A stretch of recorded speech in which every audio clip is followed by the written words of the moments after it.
Today you join us in the south of France on board the mighty Thunderchild 2, a vessel built by Safe Haven Marine in Ireland. But first, let's meet the team. We have the youngest Alex, followed by Tristan, aka T2. At the helm we have Ben.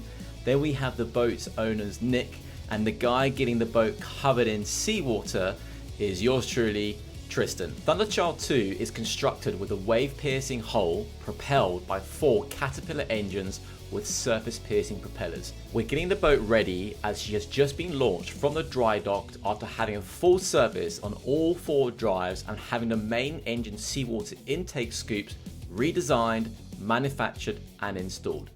Here I'm firing up all the batteries, navigation electronics, the ignitions on the 4 main engines and taking command on the throttles. After firing up the 4 main engines, I go back outside to check the seawater is exiting the main exhaust as we've just replaced the scoops. Next up, I go back into the engine room to ensure there's no leaks. Right, we've done our propulsion checks, all good, bow thrust are good, stern thrust are good. Releasing now the stern lines and then we'll release the bow line and we'll head on out. Weather conditions are ideal, so we make our way safely out the marina and initiate our sea trials. What we wanted to do today was to test out how much water we're getting through the scoops that are on the boats. I think that some of you may know we've had to make some revisions when we were in Cartagena in Spain before we did the run to Monaco, and we basically took off scoops that were 35 centimetres long and left sort of probably 10 or 15 centimetres only, so there's a massive difference. We didn't know whether that was going to work, by the way, as well, and subsequently it proved that it did work and it worked quite well. The sea trials were a success. The scoops appeared to have been improved, and so we were ready to head to Monaco in order to prepare for our first record run. All our record attempts are sanctioned by the UIM, which stands for the Unione Internazionale Motonautica. Our first record attempt will be starting in Monaco on a 696 nautical mile journey heading south down the west coast of Sardinia, then around the southern side of the island before heading north up the east coast of Sardinia and Corsica, then heading in a straight line from Cap Corse back to Monaco. Delighted to announce that this video has been brought to you by Babbel.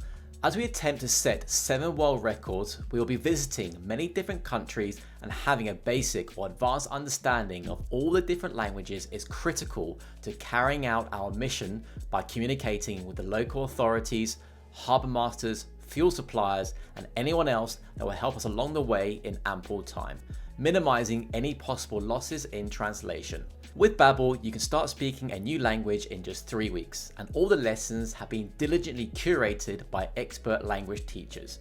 What Babbel teaches you is everyday, real-world conversations in all sorts of scenarios, whether it's leisure, business, or in our case, attempting to set world records. And right now, you can get 60% off your subscription with a 20-day money-back guarantee by clicking my unique link in the description box below or pinned comment. Muchas gracias a Babbel por sponsor este video. Yeah. Tell us, how's the emotion right now? Nervous excitement. Obviously we want it all to go well. So we need to just double check everything before we push off. But yeah, super excited, ready to get underway. Your first record attempt with Thunderchild. Yeah, very. Tell us how you're feeling. I'm excited. I can't wait to experience it, do the whole thing, and knock on wood. It all goes well. We're all okay. Yeah. No, Yeah. It's great to be a part of the team and great to be a part of what we're about to do. Absolutely. Nick, any words for the viewers? Any wise words? The wise words are, this is going to go one of 2 ways.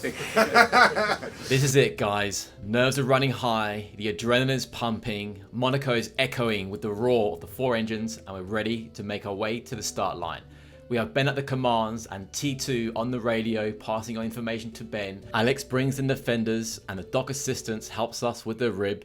Ben maneuvers the vessel out of the marina with the Monaco skyline in the background, whilst T2 removes the UIM flag. So we've got just over 6,000 litres of fuel in the tank, starting fuel. The first run is 400 nautical miles, and then we're going to stop, top up the fuel. The fuel stations won't open till 8 AM. We requested them to open sooner, but they wouldn't. The great thing about doing these sort of routes in June is the days are very long and the nights are very short. We're going to maximise that. Alex heads back down to the engine room for some final checks. Make sure all valves are positioned correctly and that nothing looks out of the ordinary. He then double checks the sea cocks for the seawater flow. As it's brand new, we need to make sure it's all working well. And here we go. We crossed the UIM start line just after 8 PM local time, and so our attempt to set 7 world records in 17 days begins. On this run, we rotate a 3 hours on and 6 hours off watch schedule between T2, Ben, and I. And for the night passage, as we need 2 people on watch, Alex and Nick rotate. Update, current local time, 5 minutes to 6 AM. Had a pretty bouncy last night. It's all good. At what time did we lose autopilot? About 10:30 last night. About 10:30 we got autopilot, right? 10:30 last night we lost the autopilot. Not sure what it is, so I mean manual steering. High speed, this thing in manual steering is a lot of work, a lot of concentration, a lot of focus. The moment you kind of lose focus, the boat's off 10 degrees. Be sure to reach out to Mortlock Yachts for more information about chartering, charter management, or purchasing a yacht by clicking the link in the description box below. We'd love to hear from you. Local time, 6 AM. Just off the south coast of Sardinia now. Cruising 36 knots. Been running now 10 hours. And just that cloud is sitting on top of the land there. As we continue our passage up the east coast of Sardinia, the weather conditions are near perfect. As we consume more fuel, the vessel becomes lighter, which increases the speed to over 40 knots. A few hours later, we approach our first and only fuel stop on this run. So Ben starts to reduce the engine RPM before we enter the marina. T2 and Alex start prepping the fenders and positioning them alongside the port side, after which they start getting the mooring lines ready, which turns out to be unnecessary as the fuel key had their own lines. Alex positions himself on the bow line to receive the bow mooring line, while T2 positions himself on the port quarter ready to receive the stern lines. Before we could even finish tying up, they were already handing us the fuel line because we couldn't afford to lose a single second. We just arrived at Arbatax on the east coast of Sardinia. We're refueling. We're going to put in about 2,200 litres on each side, so a total of around just under 4,500 litres. And we got another about 300 or so miles to run from here back to Monaco. So we're going to continue up the east coast, Sardinia, east coast Corsica, Cap Corse, and straight over to Monaco. Once we bunkered over 2,000 litres in the port side fuel tank, T2 then took the fuel line over to the starboard side to start filling. We completed the refueling and once again fired up the main engines. Ben released the stern lines and Alex once again was on the bow to release the bow lines. It was my watch, so I was at the controls manoeuvring the boat off the dock. We're off again. Last leg to go, 284 nautical miles. See what speed we'll get now. We've got, at least we've got a tank now, just under 6,000 litres. Yeah. We'll be able to see how much the weight affects the performance of the boat. Early on Monday morning for us. Just text them, they'll be here. Oh, okay. Oh, we're coming through the straits, aren't we? And then heading down this coast. Coming down to Malta. Malta. Yeah. Flat calm out there. And I'm saying?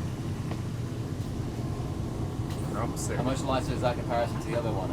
Weather forecasting, preparation, and planning is key to a successful record run.